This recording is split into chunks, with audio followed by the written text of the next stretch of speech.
In a small village outside Naples, 3 generations still eat lunch at the same table every single day.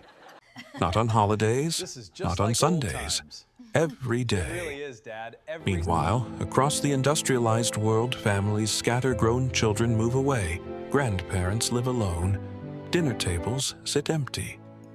So what did Italy hold on to that everyone else let go of? The answer isn't just culture, it's survival.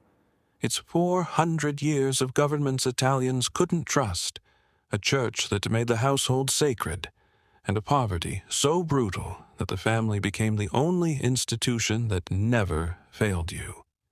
By the end of this video, you'll understand why family in Italy isn't a value, it's an inheritance forged in crisis.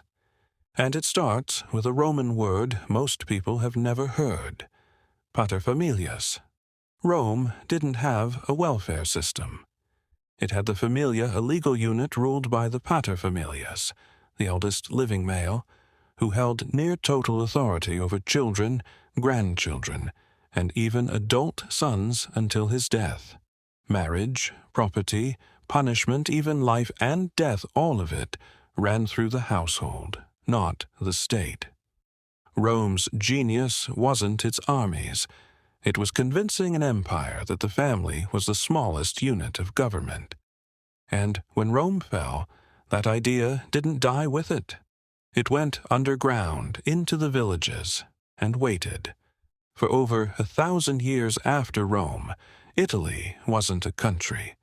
It was a patchwork of city-states, kingdoms, and foreign occupiers, Normans, Spanish, Austrians, the Papal States, all fighting over the same soil. If you were a farmer in Calabria or Sicily, the government changed every few generations, but your family didn't.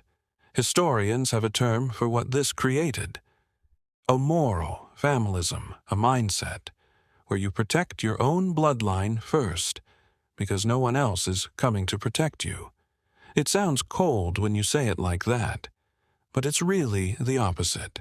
It's love, weaponized by necessity. If the state couldn't be trusted, the church stepped into the vacuum, and it didn't just bless the family. It sanctified it. The Holy Family became the model for every household in Italy. Father as protector, mother as moral center, children as an extension of God's will. Sunday Mass wasn't optional, and neither was Sunday lunch afterward. The church added another layer too: comparagio, godparenthood, which turned neighbors into blood-level obligations. Your child's godfather wasn't a title.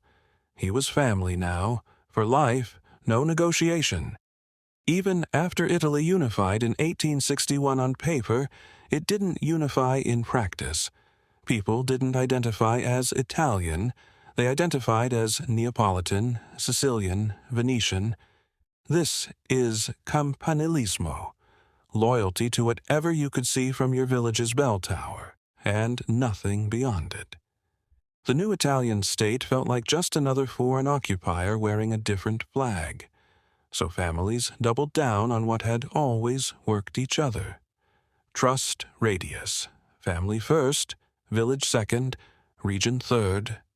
The nation came somewhere around fourth or fifth, if at all. Between 1880 and 1920, over 4 million Italians left for America. This should have shattered the family structure. Instead, it proved how strong it was. Emigration wasn't random, it was chain migration. One brother went first, sent money home, then sponsored the next brother, then a cousin, then an uncle. Entire villages rebuilt themselves block by block in Brooklyn, in Buenos Aires, in São Paulo. Little Italy wasn't nostalgia. It was the family structure, exported wholesale, because it was the only technology of survival these people had ever known. World War II flattened Italy literally. Bombed cities, occupied territory, a currency in freefall, a government that collapsed and reformed twice in 5 years. In that chaos, the family wasn't a comfort. It was infrastructure, It was who fed you when the shops were empty, who hid you when soldiers came through, who rebuilt the roof when the state had no money to help. The post-war economic miracle of the 1950s and 60s that made Italy rich again. It was built on family businesses, the trattoria, the tailor shop, the vineyard passed down, worked by everyone, trusted because blood doesn't default on a loan. Fast forward to today. Italy has one of the lowest rates of young adults moving out of their parents' homes in the entire developed world. Many stay well into their 30s. Northern Europeans call this a crisis. Italians call it Tuesday, because the calculation is different.